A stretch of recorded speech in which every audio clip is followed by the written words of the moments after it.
August 2nd, 1985, Delta Airlines Flight 191, while attempting to land at Dallas-Fort Worth International Airport, crashed short of the runway, killing 136 passengers and crew, plus an additional person on the ground.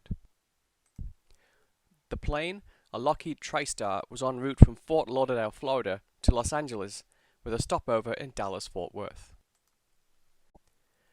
The flight took off at 2:10 p.m. Central Daylight Time. The weather forecast for Dallas stated a possibility of widely scattered rain showers and thunderstorms. Another weather alert warned of an area of isolated thunderstorms over Oklahoma and northern and northeastern Texas. As the aircraft flew past New Orleans, Louisiana, a weather formation near the Gulf Coast strengthened. The flight crew decided to deviate from the intended route and instead flew north towards Dallas. At 5:35 p.m., the flight received clearance from Fort Worth Air Traffic Control to descend to 25,000 feet, 7,600 meters. At 5:43, the flight was instructed to further descend to 10,000 feet. The controller suggested the flight fly at a bearing of 250 degrees, but the plane's captain, Edward Connors, decided that would fly the plane too close to a nearby storm cell. Captain Connors, who had been with the airline since 1954, was described by co-workers as a meticulous pilot who strictly adhered to company policies. He had often flown around thunderstorms rather than fly into them. At 5:46, the plane was again instructed to descend, this time to 9,000 feet, 2,700 meters. 5 minutes later, the plane's second officer commented that it was raining over Fort Worth. At 5:56, flight control cleared the plane to descend to 5,000 feet, remarking that the rain was north of the airport and that the airport would be using the Instrument Landing System approach. Instrument Landing System, or ILS, is a precision radio navigation system providing short-range guidance to aircraft to allow them to approach a runway at night or in bad weather. It allows an aircraft to approach until it is 200 feet, 61 meters, over the ground, and within a half mile, 800 meters, of the runway. By this point, the pilots should be able to see the runway. If they do not by this point, they are instructed to perform a missed approach and try again, or divert elsewhere. Just 3 miles ahead, a Learjet 25 was on the same approach as Flight 191. While on final approach, the Learjet flew through the storm north of the airport and encountered what was later described as light to moderate turbulence. It encountered heavy rain and lost all forward visibility, but was able to land safely. When later asked why he did not report the weather conditions to the tower, the Learjet's captain testified that he had nothing to report because the only thing we encountered was the heavy rain. The tower controller handling landings on runway 17L saw lightning from the storm cell after the Learjet landed, but before he saw Flight 191 emerge from the storm. At 6:04 p.m., now seconds from landing, one of the flight crew commented, "Lightning coming out of that one, right ahead of us." 1 minute later, the jet was at 1,000 feet, 300 meters, with the captain advising his co-pilot to watch his airspeed. The cockpit voice recorder recorded the sound of rain hitting the cockpit.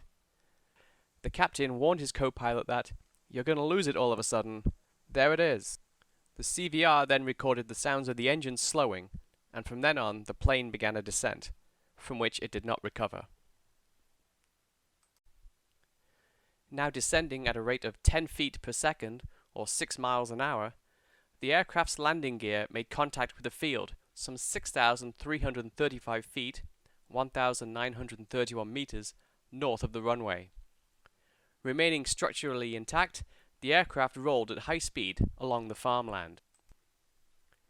The aircraft struck a streetlight, and its nose gear touched down on the westbound lane of Highway 114, skidding across a road at least 200 miles an hour, or 320 kilometers an hour. The aircraft's left engine hit a Toyota Celica, killing the driver instantly. As it continued its slide down the highway, the plane began to break apart. Surviving passengers reported that fire began entering the cabin through the left wall while the plane was still moving. Another survivor stated that he watched passengers attempt to escape the fire by unbuckling their seatbelt and trying to flee, but was sucked out of the airplane, while others who stayed caught on fire due to leaking jet fuel. They only survived due to being doused by rain from openings in the plane. Flight 191 finally came to a crashing halt when it hit two water tanks on the edge of the airport property. As the left wing and nose struck the water tank, the fuselage rotated and was engulfed in a fireball. Due to the water tank impact and resulting fire, only 8 people from the cockpit and passenger section, forward of seat row 34, survived. The remainder of the survivors were located in the rear cabin and tail section, which had broken off and ended up in a nearby field. 2 of the passengers that initially survived the crash died more than 30 days later. In total, 137 people died, including all 3 members of the flight crew and the driver of the car.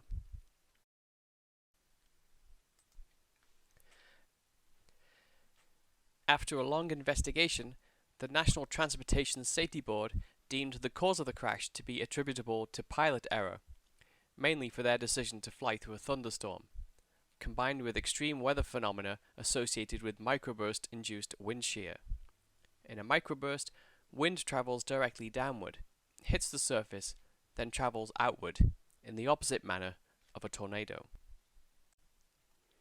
The NTSB also determined that a lack of specific training, policies and procedures for avoiding and escaping low-altitude wind shear was a contributing factor. To improve detection of such phenomena, they mandated that all commercial airliners be fitted with an airborne wind shear detection and alert system. The crash of Delta Flight 191 resulted in the longest aviation trial in American history, lasting from 1988 to 1989. The court found that both government personnel and the Delta flight crew were negligent, but that Delta was ultimately responsible, as a pilot's negligence was the ultimate cause of the disaster. In 2010, 25 years after the accident, a memorial was installed at Dallas-Fort Worth International Airport.